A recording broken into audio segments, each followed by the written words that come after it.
Hello and welcome back to PYQpedia। हम लोग revision through previous year question series कर रहे हैं 70th BPSC प्रीलिम्स जो होने वाली है उसके लिए। और इस कड़ी में ये हमारा 27वां लेक्चर है। इसमें हम लोग 67th BPSC की जो री एग्ज़ाम हुई थी उसकी पार्ट 3 कर रहे हैं। इससे पहले हम लोगों ने टोटल 26 लेक्चर किए हैं और जो 67th BPSC की री एग्ज़ाम जो हुई थी उसकी पार्ट 3 कर रहे हैं और ये लास्ट पार्ट है 67th BPSC की। उसके बाद हम लोग 68th BPSC की पार्ट करेंगे। ठीक है, so let's start the session. पहला हमारा क्वेश्चन है कि बायोगैस जो है उसके मेन कंस्टिट्यूएंट कौन है। कंस्टिट्यूएंट सिर्फ पूछता अगर कि किससे बना हुआ है तो उसमें बहुत सारी चीज़ें हो सकती है, बट ये मेन कंस्टिट्यूएंट पूछता है तो उसमें सबसे ज़्यादा जो होते हैं मीथेन होते हैं, मतलब 75% के आसपास मीथेन होते हैं, देन कार्बन डाइऑक्साइड और बाकी गैसेज होती है। तो बायोगैस का जो मेन कंस्टिट्यूएंट है, ठीक है ना, प्रमुख अवयव, वो है मीथेन। अगला हमारा क्वेश्चन है निम्न में से किस रसायन के कारण पटाखा फूटने से चमकदार लाल रंग दिखाया जाता है। देखिए, तो पटाखा में जो लाल रंग होता है वो आपको किस कलर से किस कारण से होता है। स्ट्रॉन्टियम है ना, स्ट्रॉन्सियम जो होती है उससे क्रिम्सन रेड कलर आती है। ठीक है, स्ट्रॉन्सियम से आपको जो पटाखे हैं उसमें रेड कलर आती है। ठीक है, सोडियम से येलो कलर आते हैं, है ना। बैरियम से आपको ग्रीन कलर आते हैं, कॉपर से आपको ब्लू कलर आते हैं। तो ये चार आपको याद रखना है कि पटाखे में जो सोडियम से येलो कलर, स्ट्रॉन्सियम से रेड, बैरियम से ग्रीन और कॉपर से ब्लू कलर आते हैं। कॉपर ब्लू कलर प्रोड्यूस करता है।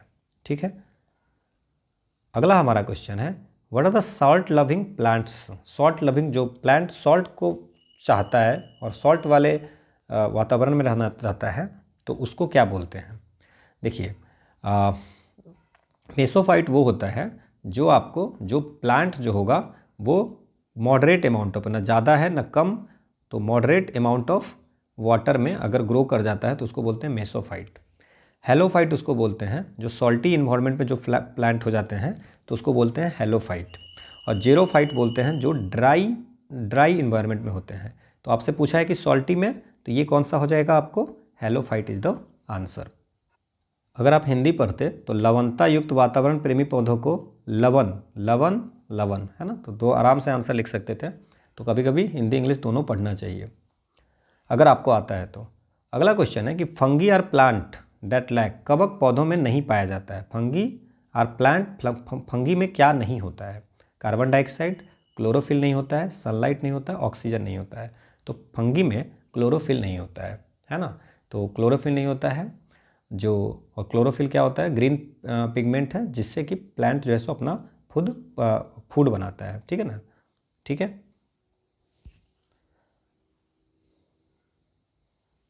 अगला है कि पॉलिनेशन क्या है, परागन की सुपरिभाषा क्या है ना। सो जर्मिनेशन ऑफ पॉलन ग्रेन को बोलते हैं। परागकण का अंकुरन जो होता है उसको पॉलिनेशन बोलते हैं।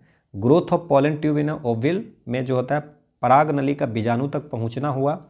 विजिटिंग फ्लावर्स बाय इंसेक्ट, कीटों का फूलों तक पहुंचना ये होगा। या transfer of pollen grain from anther to stigma, ये होगा।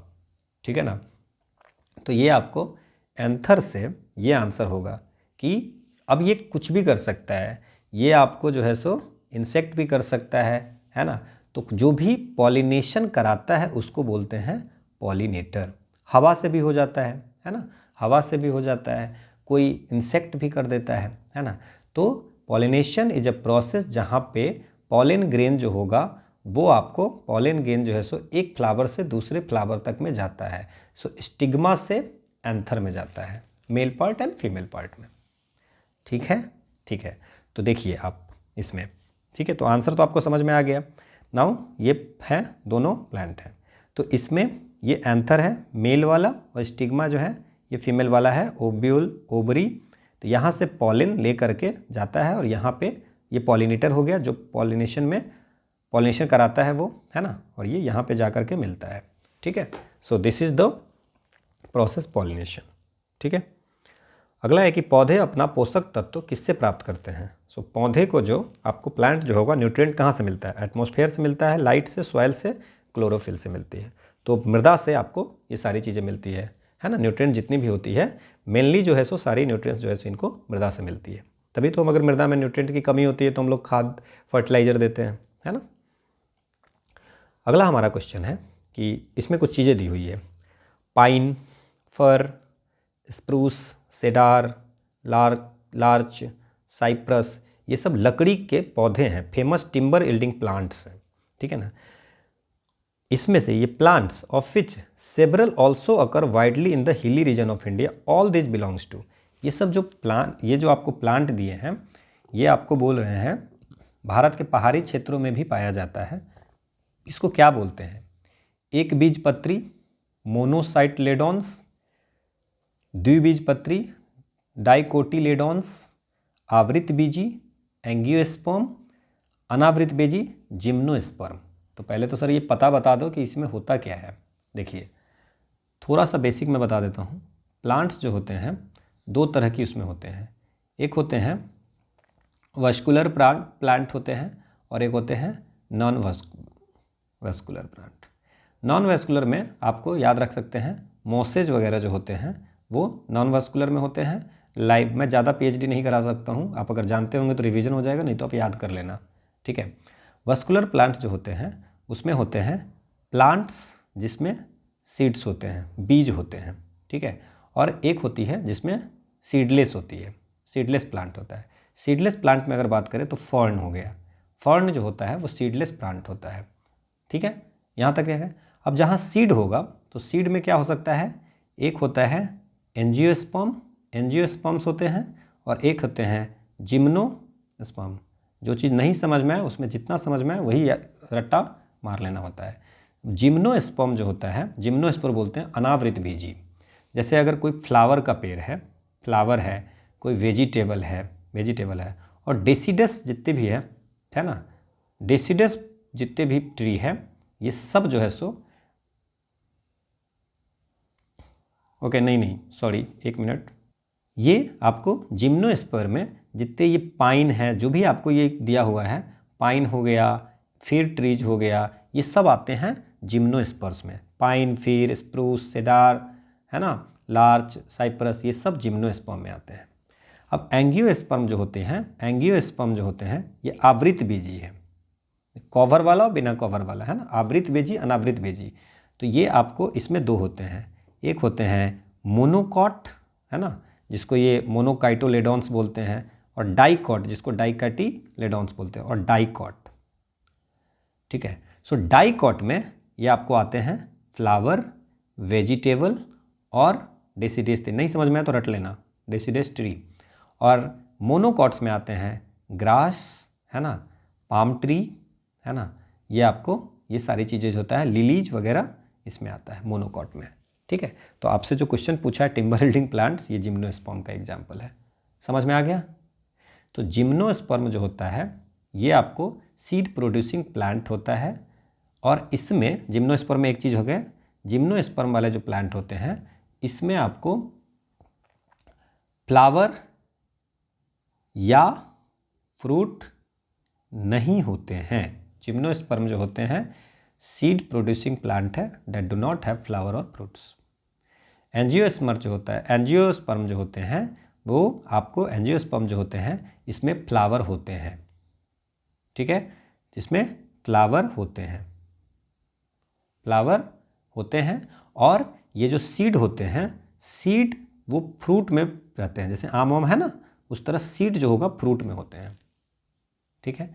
अब एंजियोस्पर्म में तो सीड तो होते हैं, है ना, ठीक है, और दोनों सीड है, मतलब कि जिम्नोस्पर्म में भी सीड होती है ना, और फ्लावर और फ्रूट नहीं होते हैं। एंजियोस्पर्म में आपको जो है सो फ्लावरिंग प्लांट होते हैं और इसमें सीड होती है, बट वो फ्रूट्स में होती है, इंक्लोज्ड इन द फ्रूट्स, ठीक है, जैसे आम आप समझ गए हैं। अब मोनोकॉटिलेडॉन्स जो है और डाइकोटिलेडॉन्स जो है, मोनोकॉट्स और डाइकॉट्स, ये एंजियोस्पर्म का ही है ना। नाउ ये भी होती है, अगर मोनोकॉट की हम बात करें तो ये भी फ्लावरी प्लांट है, क्योंकि एंजियोस्पर्म अगर फ्लावरी प्लांट है तो ये भी फ्लावरी प्लांट है ना। यहाँ पे ओनली वन कोटिलेडॉन्स होते हैं, सीड लीफ, सीड में सिर्फ एक सीड लीफ होती है, इसमें मोनो नाम ही एक, और यहाँ पे डाइकोटिलेडॉन्स में है 2 कोटिलेडॉन्स होते हैं सीड में, ठीक है ना। सो इसमें जो है सो 2 सीड लिप होती है, इसमें सीड लिप जो होता है एक, मतलब कि इसमें जो सीड लिप एक होता है और इसमें 2 होता है। आप अगर पाम ट्री का देखोगे तो उसमें आपको जो उसकी सीड देखोगे तो आपको वो समझ में आ जाएगा। No need to do PhD, इतना काफ़ी है। अगला हमारा क्वेश्चन है कि from the following pairs find the one which is correctly match. Tuberculosis ATS लिखा हुआ है ना। टेटनस के लिए BCG का टीका लगता है, और कौन सा करेक्टली मैच है पूछ रहा है। तो आपको पता है कि ट्यूबरक्लोसिस जो है ये आपको ATT ड्रग्स से, आपको एंटी ट्यूबरक्लोसिस ड्रग्स से ट्रीट होती है ना। और ये ATS जो है ये आपको एंटी टेटनस ड्रग है, एंटी टेटनस सेरम है ना। ये एंटी ट्यूबरक्लोसिस ड्रग है ना। और ये आपको ATS टेटनस में लगता है क्योंकि ATS एंटी टेटनस सेरम है जो टेटनस के लिए यूज होता है। BCG जो है सो ट्यूबरक्लोसिस के लिए एक वैक्सीन है, ये हम लोग बात किए हैं। और टेटनस के लिए जो वैक्सीन है उसका नाम है टेटनस टॉक्सिड, TT का मतलब हो गया टेटनस टॉक्सॉइड है ना, नाम ही है टेटनस टॉक्सॉइड। मलेरिया के लिए ये दवा की ज़रूरत होती है, ये हम लोगों ने पढ़ा है पहले भी, तो हो गया। और स्कर्वी जो होता है विटामिन C की कमी से होती है, जो विटामिन C मतलब उसके केमिकल नेम क्या है, स्कॉर्बिक एसिड। थायमिन जो होता है ये विटामिन B1 का नेम है केमिकल। सारी चीज़ों हम लोगों ने देख लिया, इसमें क्या क्या क्या है, सारे एग्जाम्पल देख लिया। अगला हमारा क्वेश्चन है द एनिमल विदाउट, कौन सी एनिमल है जिसमें रेड ब्लड सेल नहीं होती है। अर्थवर्म है, स्नेक है, मोर है, पिकॉक है और फ्रॉग है। तो रेड ब्लड सेल जो नहीं होता है वो अर्थवर्म में नहीं होता है, ये आपको हर्माफ्रोडाइट्स होते हैं है ना। मतलब इसमें मेल और फीमेल, देखिए अर्थवर्म जो होते हैं वो होते हैं, ये याद रखिएगा, हर्माफ्रोडाइट्स, कभी पूछ देगा ये टर्म।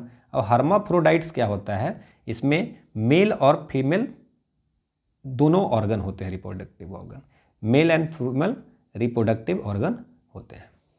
यहाँ पे सर्कुलेटरी सिस्टम भी नहीं है ना, ठीक है ना। तो इसमें आपको रेड ब्लड सेल होता ही नहीं है, इतना भी याद रख लेंगे तो आपका काम चल जाएगा। अगला हमारा क्वेश्चन है the ultimate substance to which the carbohydrates are degraded is. Carbohydrate किस में बदल जाता है, ग्लिसरॉल में, ग्लूकोज में, माल्टोज में, अमीनो एसिड में। हमने बहुत दिन पहले बात किया था कि जब कार्बोहाइड्रेट टूटता है तो ये बनता है ग्लूकोज, ठीक है। अगर प्रोटीन जब टूटता है, प्रोटीन अगर ब्रेक होता है तो बनता है अमीनो एसिड, ठीक है ना। और लिपिड अगर टूटता है, लिपिड्स अगर टूटता है तो ये आपको बनता है, क्या बनता है, ग्लिसरॉल और फैटी एसिड, ठीक है ना। तो ये आपको ध्यान रखना है इसमें, ठीक है ना। और लिपिड्स को टूटने में कौन सी एंजाइम की जरूरत होती है, लाइपेज की। और प्रोटीन की टूटने में क्या होता है, प्रोटीजीज की। और कार्बोहाइड्रेट में कार्बोहाइड्रेसेज, ठीक है ना। तो देख लेना आप इसमें, ये आपको ग्लूकोज आंसर होगा, यू कैन सी दिस। अगला हमारा क्वेश्चन है कि मोस्ट ऑफ द एंजाइम, अधिकतर एंजाइम क्या होते हैं। तो एंजाइम जो है सो जनरली प्रोटीन होते हैं, ये हम लोगों ने पढ़ा हुआ है ना। अमीनो एसिड के पॉलीमर्स होते हैं ये। अगला है कि who was the first scientist doctor who attempted vaccination. सबसे पहले वैक्सीनेशन कौन अटेम्प्ट किया है। तब इसमें 4-5 एग्जाम्पल दिया हुआ है, तो इसके बारे में हम थोड़ा सा हम लोग जानते हैं। क्या जानते हैं कि जो पहले हम बात करते हैं एडवर्ड जेनर के बारे में, सुना हुआ नाम लग रहा है कि एडवर्ड जेनर। तो एडवर्ड जेनर जो है सो इंग्लिश फिजिशियन थे, और फर्स्ट सक्सेसफुल वैक्सीन जो है सो इन्होंने बनाया था। फर्स्ट सक्सेसफुल, ट्राई बहुत लोग किया है इससे पहले, बट फर्स्ट सक्सेसफुल वैक्सीन जो है सो ये बनाया है। और ये किसके लिए बनाया था, स्मॉल पॉक्स के लिए, 1796 में। तो एडवर्ड जेनर जी, आंसर तो हमारा हो गया एडवर्ड जेनर। अब रॉबर्ट कोच जो है सो ये किस चीज़ के लिए है। रॉबर्ट कोच ने डिस्कवरी किया था उस बैक्टीरिया है ना, that causes TB and anthrax, bacteria that causes TB and anthrax, Robert Koch. Then आपको जो एली मेट्सनिकॉफ है, ये आपको फैगोसाइट को आपको जो फाइगोसाइट को डिस्कवरी के लिए जाना जाता है। इवन ये आपको 1908 में इनको मेडिसिन के लिए नोबेल प्राइज भी मिला था। तो फाइगोसाइट्स के जो होता है डिस्कवरी में है। फाइगोसाइट्स जो एक सेल होता है जो फॉरेन पार्टी को डाइजेस्ट कर जाता है, जो बाहर से कुछ एंट्री करता है उसको डाइजेस्ट कर जाता है। जोसेफ लीशर की अगर बात करें, लिस्टर की बात करेंगे, तो ये आपको यूज ऑफ स्टेरिलाइजेशन के बारे में इंट्रोड्यूस किया था, है ना। जो ये जोसेफ लीशर का बहुत बड़ा योगदान है, बिकॉज सर्जरी में आपको जो इन्फेक्शन से बचने के लिए, है ना, सर्जरी से इन्फेक्शन हो जाता था, है ना, तो मोर्टेलिटी रेट ज़्यादा हो गई थी, तो सर्जिकल पेशेंट में इन्फेक्शन ना हो, ठीक है ना, इसके लिए इन्होंने यूज जो किया था एंटीसेप्टिक्स का, ठीक है ना। तो ये आपको जोसेफ लीशर जी थे। अगला हमारा क्वेश्चन है कि वॉशिंग मशीन किस प्रिंसिपल पे काम करता है। तो वर्किंग प्रिंसिपल वॉशिंग मशीन जो है सेंट्रीफ्यूगेशन है। सेंट्रीफ्यूगेशन जो होती है वो प्रोसेस होती है जिसमें आपको सेंट्रीफ्यूगल फोर्स का यूज होता है ना। वो आपको सॉलिड लिक्विड मिक्सचर जो गंदगी वंदगी होता है उसके पार्टिकल को, ठीक है ना, सेटल कर देता है, एक्सलेट करके हटा देता है, ठीक है ना। इतना सेंट्रीफ्यूगल फोर्स जो होता है वो आपको पार्टिकल को अलग कर देता है, ठीक है ना। अगला हमारा क्वेश्चन है कि the speed of light will be minimum while passing through. कहाँ से पास करेगा तो स्पीड ऑफ लाइट मिनिमम होगा? वैक्यूम से, एयर से, वाटर से। अगर हम बात करें तो स्पीड ऑफ लाइट जो होगा वो आपको, अगर मान लीजिए मिनिमम जो होगा स्पीड ऑफ लाइट, जब ये मिनिमम होगा जिसके रिफ्रैक्टिव इंडेक्स ज़्यादा हो गए, रिफ्रैक्टिव इंडेक्स ज़्यादा हो गए। तो रिफ्रैक्टिव इंडेक्स ज़्यादा किसके हैं? ये हैं आपको ग्लास के। तो स्पीड ऑफ लाइट मिनिमम, अगर ये ग्लास से पास करेगा तो स्पीड ऑफ लाइट मिनिमम होगा, ठीक है, क्योंकि ग्लास की रिफ्रैक्टिव इंडेक्स ज़्यादा होती है। विच of the following is not a vector quantity, कौन सा नहीं है? हमने बात किया था वेक्टर एक ऐसी क्वांटिटी है जिसमें मैग्नीट्यूड एंड डायरेक्शन भी होती है। वेलोसिटी में मैग्नीट्यूड है, डायरेक्शन है ना, तो वेक्टर क्वांटिटी हो गया। टॉर्क ये भी है ना। डिस्प्लेसमेंट ये भी मैग्नीट्यूड डायरेक्शन है।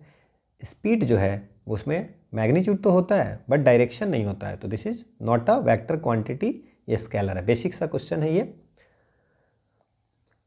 अगला हमारा क्वेश्चन है, यदि धरती की घूमने की गति बढ़ा दी जाए तो भूमध्य रेखा पर पिंड का वजन क्या होगा? If the spinning speed of the earth increases then the weight of the body at the equator पे बॉडी के पे वेट कितना हो जाएगा?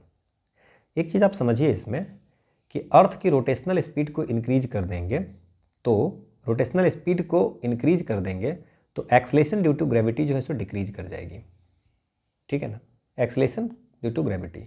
और वेट जो होता है वो directly proportional to the acceleration due to the gravity.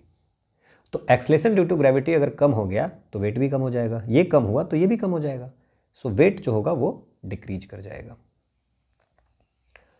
अगला हमारा क्वेश्चन है, who is the first person to define speed?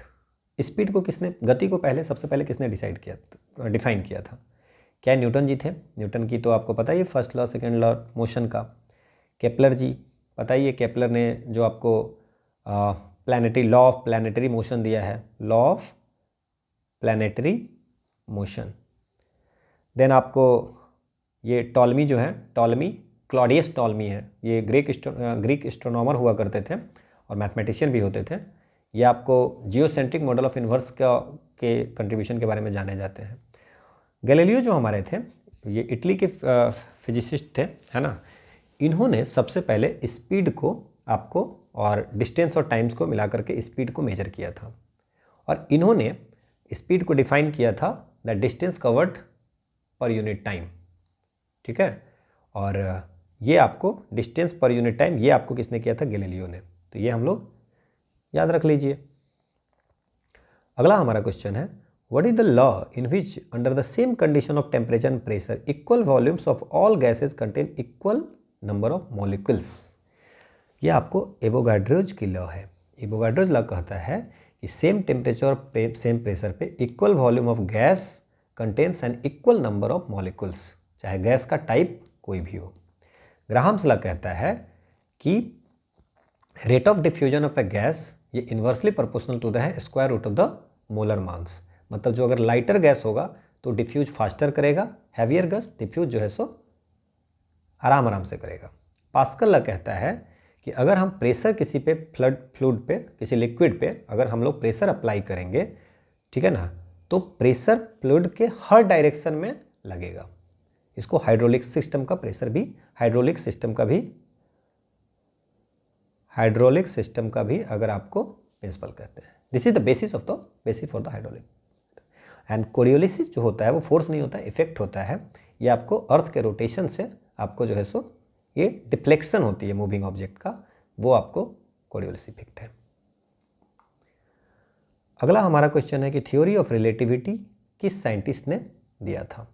तो न्यूटन जी थे क्या, हॉकिंस जी थे, मैरी क्यूरी थे, एल्बर्ट आइंस्टाइन थे। तो एल्बर्ट आइंस्टाइन ने थ्योरी ऑफ रिलेटिविटी दिया है ना। तो इन्होंने स्पेशियल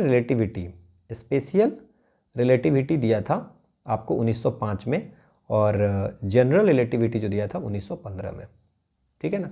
और फोटो इलेक्ट्रिसिटी इफेक्ट के लिए इनको आइंस्टाइन जी को मिला था नोबेल प्राइज, ठीक है। मैरी क्यूरी की अगर बात करें, मैरी क्यूरी ये आपको फिजिसिस्ट भी, केमिस्ट भी थी, और ये पहली पर्सन है जिसको फिजिक्स के लिए भी मिला था, फिजिक्स के लिए और केमिस्ट्री दोनों के लिए मिली है।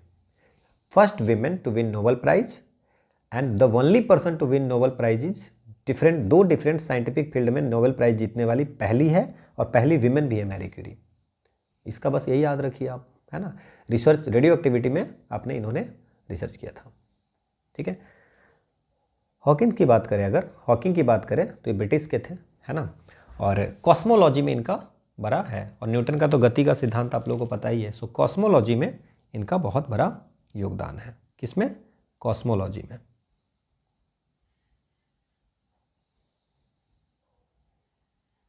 ठीक है, समझ में आ गया। अगला क्वेश्चन हमारा है, ये है कि due to the temperature variation along a conductor potential variation occurs along it. ये टेम्परेचर बढ़ने से पोटेंशियल वेरिएशन बढ़ती है। ये कौन सा इफेक्ट है? ठीक है, जूल इफेक्ट है, सीडबैक इफेक्ट है ना, पेल्टियर प्रभाव है, या थॉमसन प्रभाव है? थॉमसन इफेक्ट में कहते हैं कि अगर पोटेंशियल बढ़ेगा, है ना, अगर टेम्परेचर वेरिएशन होगा किसी कंडक्टर में, तो पोटेंशियल वेरिएशन भी होगा, है ना। तो मतलब टेम्परेचर बढ़ने से पोटेंशियल डिफरेंशन बढ़े, पोटेंशियल वेरिएशन होगी, तो इसको बोलते हैं थॉमसन इफेक्ट, ठीक है ना। अब जूल इफेक्ट क्या होता है? जूल इफेक्ट क्या होता है कि इलेक्ट्रिकल एनर्जी जो होगा वो हीट एनर्जी में, मतलब अगर कहीं से किसी वायर से इलेक्ट्रिकल एनर्जी करंट अगर फ्लो कर रहा है तो वो हीट हो जाएगा। दिस इज द, समझ गए? इलेक्ट्रिक करंट अगर किसी कंडक्टर से पास कर रहा है तो वो हीट आ जाएगा, जैसे रजिस्टर वगैरह से पास करता है तो गर्म नहीं हो जाता है। That is Joule effect. Electrical energy is converted to the heat, ठीक है ना। सीवैक इफेक्ट कहता है कि अगर मान लीजिए कि दो डिफरेंट मेटल या सेमीकंडक्टर है, अगर दो मेटल या सेमीकंडक्टर एक जंक्शन बनाता है, ठीक है, तो इन दोनों जंक्शन के बीच में एक टेम्परेचर डिफरेंस होता है जो कि वोल्टेज क्रिएट करता है, ठीक है, क्लियर। और इसी का अपोजिट होता है सीबैक, पेल्टियर इफेक्ट, कि अगर किसी, है ना, दो डिफरेंट कंडक्टर, एक सर्किट बना हुआ है, दो डिफरेंट कंडक्टर से वहाँ से इलेक्ट्रिक करंट अगर पास करती है तो जंक्शन पे या तो हीट एब्जॉर्ब हो जाती है या रिलीज हो जाती है, करंट के डायरेक्शन पे डिपेंड करता है। इसको बोलते हैं थर्मो इलेक्ट्रिक कूलिंग। पीएचडी नहीं करनी है, अगर समझ में आया तो ठीक, नहीं तो सिलेबस से बाहर का है।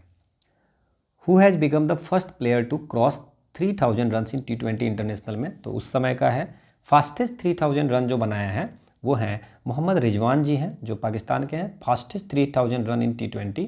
और विराट कोहली पहला first ever batsman to cross 3000 T20 international में रन बनाने वाला सबसे पहला खिलाड़ी विराट कोहली थे। और फास्टेस्ट बनाने वाले अगर बात करेंगे तो हैं मोहम्मद रिजवान, पाकिस्तान के। What is the name of the campaign launch to ensure complete कोविड-19 वैक्सीन की कंप्लीट हो, मतलब सबको वैक्सीनेशन हो जाए, इसके लिए कौन सी आपको जो है सो कैंपेन लॉन्च की गई थी? तो ये थी हर घर दस्तक कैंपेन।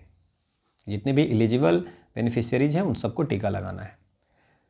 महाराष्ट्र के नई चीफ मिनिस्टर, अब तो फिर से इलेक्शन हो जाएगी तो उसके बाद आपसे ये क्वेश्चन की आंसर ही चेंज हो जाएंगे। बट अभी जो है सो महाराष्ट्र के हैं एकनाथ शिंदे जी हैं। तो आपको ये याद रख सकते हैं, अभी इलेक्शन हो रही है महाराष्ट्र में, तो वहाँ पे मे बी चेंज हो जाए, तो इसको आप अपने अकॉर्डिंगली चेंज कर लेना।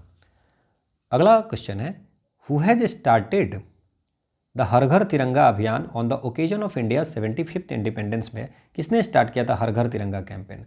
सो इंडिया जो है हर घर तिरंगा कैंपेन जो है सो 75th इंडिपेंडेंस एनिवर्सरी को सेलिब्रेट करने के लिए भारत सरकार ने ये आपको हर घर तिरंगा स्टार्ट किया था। अगला क्वेश्चन है कि which state has become the first state in the country to initiate the process of implementing centre? कौन सी ऐसी स्टेट है इंडिया में जिन्होंने सबसे पहले न्यू एजुकेशन पॉलिसी को इम्प्लीमेंट करने के लिए आपको प्रोसेस स्टार्ट कर दिया है? तो ये है उत्तराखंड। 2022 में 12 जुलाई 2022 को पहली स्टेट बन गई है जिन्होंने सेंटर की जो न्यू एजुकेशन पॉलिसी है उसको इम्प्लीमेंट करने का प्रोसेस स्टार्ट कर दिया गया है। और कर्नाटक जो है फर्स्ट स्टेट है जो ऑर्डर भी निकाल दिया है कि एनईपी को इम्प्लीमेंट किया जाए। ठीक है। अब गवर्नर पूछ रहे हैं कि राजस्थान के गवर्नर कौन है? देखो ये सब चेंज होते रहते हैं तो उसका ध्यान रखना आप। उत्तर प्रदेश के आनंदीबेन पटेल है, ये तो है ही, अभी भी है, जब क्वेश्चन पूछा था उस समय भी है, अभी भी। वेस्ट बंगाल के चेंज हो चुके हैं, अभी जो हैं सो सीबी आनंद बोस हैं। गुजरात के जो हैं सो आपको गुजरात के जो है आचार्य श्री आचार्य देवव्रत है ना, देवव्रत हैं, है ना। राजस्थान के जो हैं पहले कलराज मिश्रा थे, अभी हो गए हैं हरिभाव किशन राव। तो अब एक बार आप ना सारे देख लेना अपॉइंटमेंट वगैरह, एक आध आ जाएंगे तो आपके क्वेश्चन सॉल्व हो जाएंगे। और बिहार के तो आपको पता ही राजेंद्र विश्वनाथ आर्लेकर जी हैं, तो ये आपको ध्यान रखना है। अगला हमारा जो क्वेश्चन है वो है कि which of the following ministry organisation है यूथ इन इंडिया रिपोर्ट 2022 किसने निकाला है? तो यूथ इन इंडिया 2022 रिपोर्ट निकाला था ministry of statistic programme implementation ने निकाला था। और उस रिपोर्ट के अनुसार से उन्होंने कहा था कि यूथ पॉपुलेशन जो है सो इंक्रीज करेगा फर्स्ट हाफ में, है ना, बट बाद में ये डिक्रीज करने लगेगा। ठीक है। 1991 में जो 222.7 मिलियन यूथ थे वो 2011 में 333.4 मिलियन यूथ हो गया। और ऐसा माना जा रहा है कि 2021 तक, इन्होंने कहा है कि 2021 तक ये 371.4 मिलियन हो जाएगा, लेकिन उसके बाद ये जो है सो डिक्रीज करेगा और 2036 जाते जाते ये जो है सो आपको 345 पे आ जाएगा। मतलब 371 पीक है, मतलब 2021 के बाद डिक्रीज करना स्टार्ट कर जाएगा। क्लियर, समझ में आया? अगला क्वेश्चन है, खबरों में नजर आने वाले एलावेनिल वलारिवन श्रेया अग्रवाल और रमिता किस खिलाड़ी से है? मतलब 3 खिलाड़ी हैं, रमिता जी, श्रेया अग्रवाल जी, एलावेनिल वलारिवन जी। तो ये उस समय न्यूज में था। तो ये सब जो हैं आपको शूटिंग की आपको थी। ठीक है, शूटिंग की थी। अब हम थोड़ा सा बता देते हैं कि इंडियन वुमेन्स शूटिंग टीम जो थी उसमें श्रेया अग्रवाल, एलावेनिल वलारिवन जी थे, रमिता जी थे, इनको गोल्ड मेडल मिला था ISSF कप में, वर्ल्ड कप 2022 में।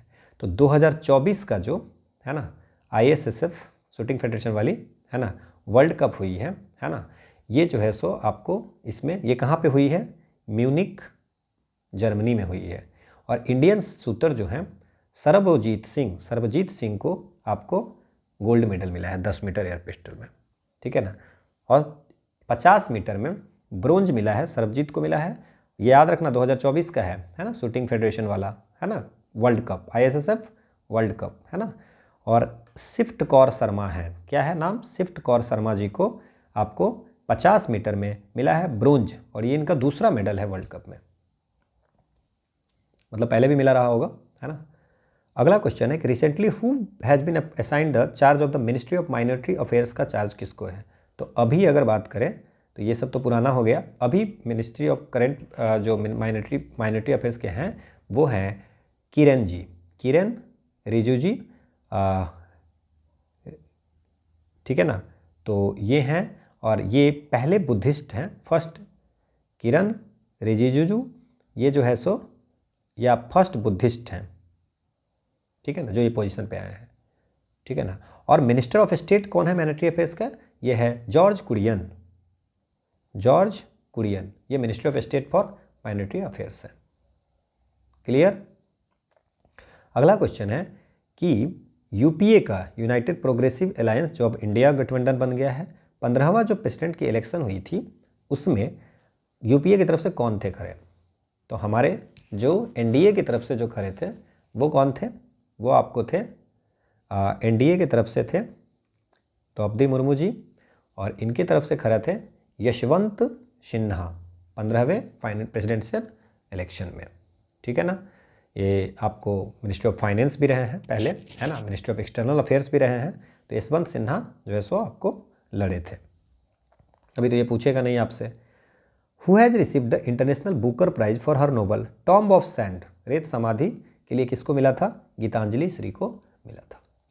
अब आप क्या याद रखेंगे गीतांजलि श्री को? तो इंडिया में जो बुकर प्राइज मिला है वो 1971 में वीएस नायपॉल को मिला है, 2022 में गीतांजलि श्री को मिला है, ठीक है ना। अभी अगर 2024 में इंटरनेशनल बुकर प्राइज किसको मिला है तो ये आप रखिए Kairos, written by Jenny Erpenbeck and translate किया था माइकल हॉफमैन के लिए, हॉफमैन ने। तो ये भी आप याद रख सकते हैं, है ना, इंडिया का नहीं है बट याद रख सकते हैं। नाउ इंटरनेशनल बुकर प्राइज जो है, जिसको पहले मैन बुकर इंटरनेशनल प्राइज बोलते थे, 2005 में इस्टेब्लिश हुआ है, हर साल मिलती है।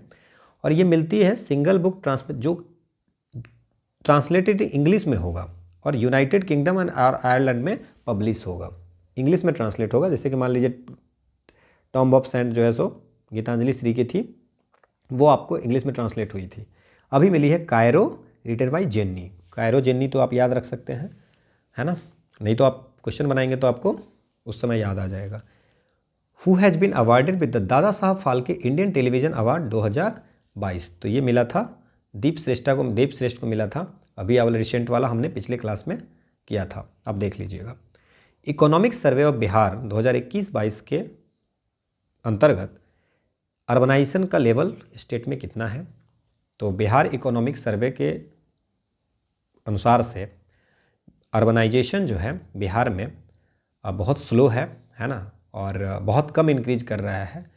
तो आपको ये अराउंड 16.2% है अभी, ठीक है, मतलब 15 से 20 के बीच में ही है।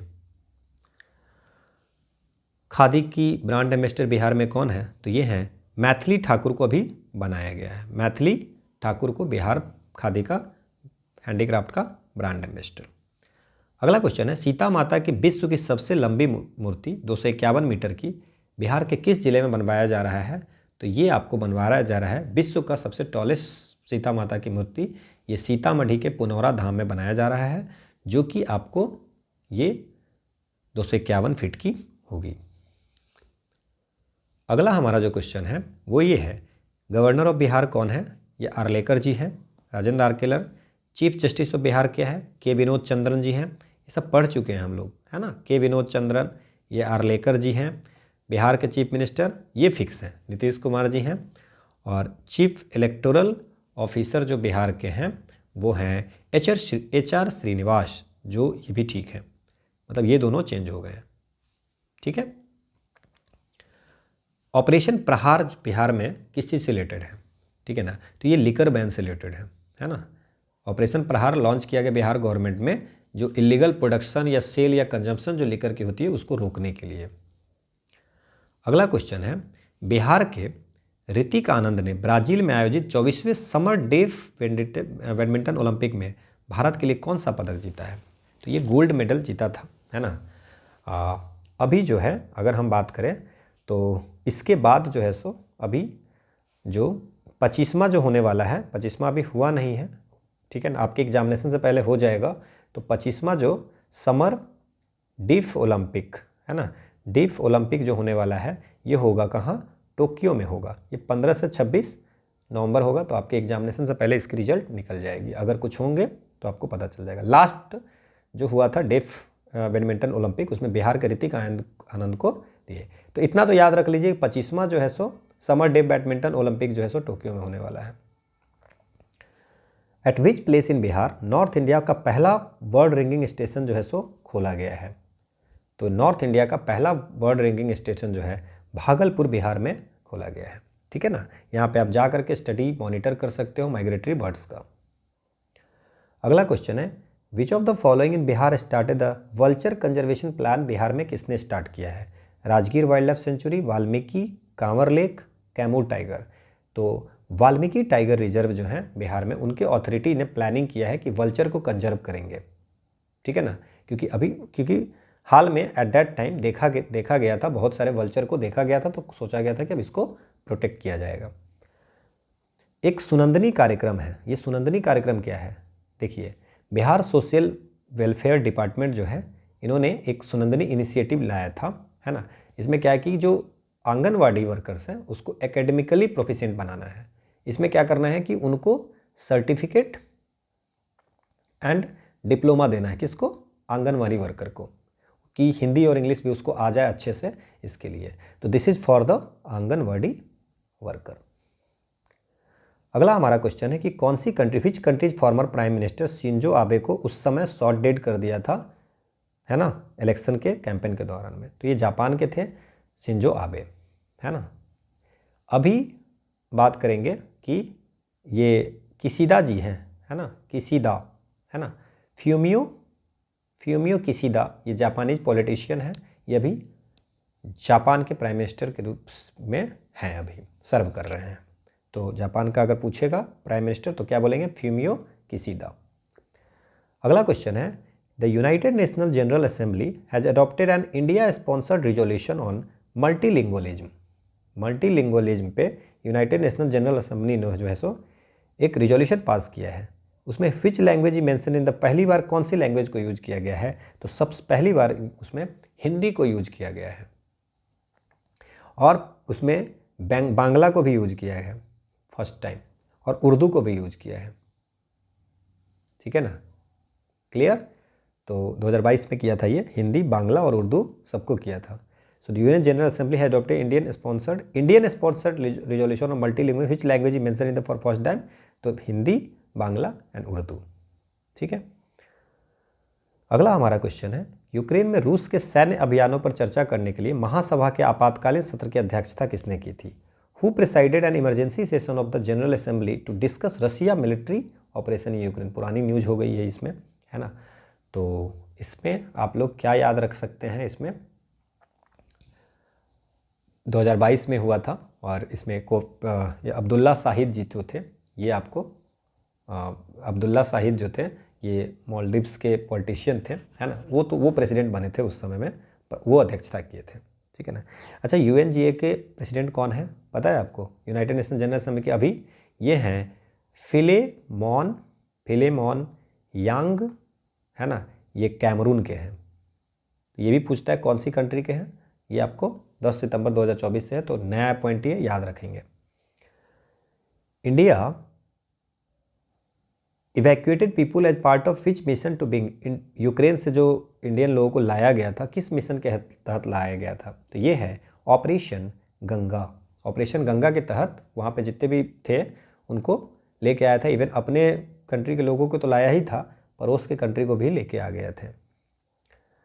अगला क्वेश्चन है कि हाल ही में चीन ने सक्तेंग वन्यजीव अभयारण्य के आसपास के क्षेत्रों पर अधिकारों का दावा किया है। यह दावा करते हुए कि यह एक विवादित क्षेत्र है। यह वन्यजीव अभयारण्य कहाँ स्थित है? तो ये जो सक्तेंग वाइल्ड लाइफ सेंचुरी है, ये आपको भूटान में है। कहाँ पे है? भूटान में है। और ये आप भूटान और चाइना के बीच में जो है सो आपको ऐसे ही ये आपको डिस्प्यूट का जगह है। ठीक है ना, ये आपको सक्तेंग भूटान में है। इससे ज़्यादा आप मत पढ़िए इसमें। Which Indian state UT has been chosen to host G20 summit जो है सो होस्ट करने के लिए किसको चूज किया गया था? तो भारत मंडपम दिल्ली में हुआ था। जम्मू कश्मीर वगैरह में गए थे, गुजरात में भी गए थे, बट जो होस्ट हुआ था 18वां G20 समिट 9 से 10 सितंबर 2023 को, ये भारत मंडपम दिल्ली में होस्ट हुआ था। अगला जो क्वेश्चन है हमारा वो ये है, United nation piece keeping operation के बारे में है कि United nation piece keepers can use force only for the सिर्फ सेल्फ डिफेंस के लिए कर सकते हैं। पहला ये है। दूसरा है कि peace keeping operation can only be withdrawn by a resolution by the peace keeping force को यूएन सिक्योरिटी काउंसिल की रिजोल्यूशन के बाद हटा सकते हैं। और तीसरा है कि US is the largest budget contributor, UN peace keeping operation में सबसे ज़्यादा जो देते हैं बजट कंट्रीब्यूटर है वो है यूएसए। ये तो सही है, सबसे ज़्यादा बजट, लार्जेस्ट बजट कंट्रीब्यूटर यही है। एंड पीस कीपिंग ऑपरेशन जो है सो डिप्लॉयड किया जा सकता है जहाँ कन्फ्लिक्ट हो रहे हैं वहाँ के पार्टी से मिलने के बाद, मतलब उनके पार्टी से बात करने के बाद में। सो इसकी जो है सो यूएन पीस कीपिंग जो है उसके 3 प्रिंसिपल हैं। एक सबसे पहले है कि कॉन्सेंट विद द पार्टी, आप सीधे पीस कीपिंग फोर्स नहीं भेज सकते हैं। देन इम्पार्शियलिटी होनी चाहिए, इम्पार्शियलिटी, और non use of force, except force का यूज नहीं करेंगे एक्सेप्ट सेल्फ डिफेंस, ठीक है ना, एंड जो जिस चीज़ के लिए मैंडेट मिला है उसका, ये 3 है, ठीक है। तो peace keeping operation can only be done by resolution by the United Nations resolution council, ये ठीक है, यूएन सिक्योरिटी काउंसिल। और UN peace keepers can use force only for the defence, नहीं, defence for the defence, self defence के लिए तो कर ही सकते हैं, और जिस चीज़ के लिए आपको मैंडेट किया हुआ है कि ये चीज़ रोकना है चाहिए चीज़, तो उसमें आप फोर्स का यूज कर सकते हो। सो 2 and 3 is the right answer, ठीक है। अगला क्वेश्चन है कि which country has recently signed a free trade agreement with the United, UAE के साथ अभी किस कंट्री ने किया है, तो इजराइल ने फ्री ट्रेड एग्रीमेंट जो है सो साइन किया था। इंडिया ने फ्री ट्रेड एग्रीमेंट अभी यूएई के साथ साइन किया है ना, ठीक है, 2022 में। अगला क्वेश्चन है कि आपको आर्कटिक की जलवायु की निगरानी के लिए किस देश ने अपना पहला उपग्रह आर्कटिका एम लॉन्च किया है। ये आर्कटिक की जलवायु की निगरानी करने के लिए ये कौन सी देश है, ये हमारा रशिया। ये कौन सा देश है, रशिया, ठीक है। Okay, so this is all about for 67 BPSC की जो आपको री एग्जाम भी हुई थी, उसके भी क्वेश्चन हम लोगों ने कर लिया।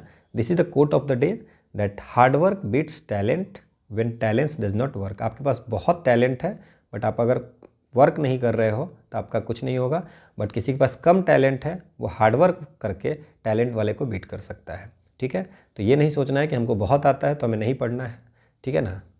कछुआ और खरगोश वाली रेस सुना है ना। So thank you all for watching. You can join the Telegram channel जहाँ पे आपको और भी चीज़ें मिल जाती हैं जो भी इम्पोर्टेंट होती है। And this is all about till 67 तक हम लोगों ने कंप्लीट कर लिया। अब हमें सिर्फ 68th बीपीएससी और 69th बीपीएससी की क्वेश्चन करने हैं, और अगर टाइम परमिट करेगा तो और भी जो बीपीएससी जो एग्जामिनेशन लेती है उसके भी प्रीवियस ईयर क्वेश्चन करेंगे। So thank you again for watching.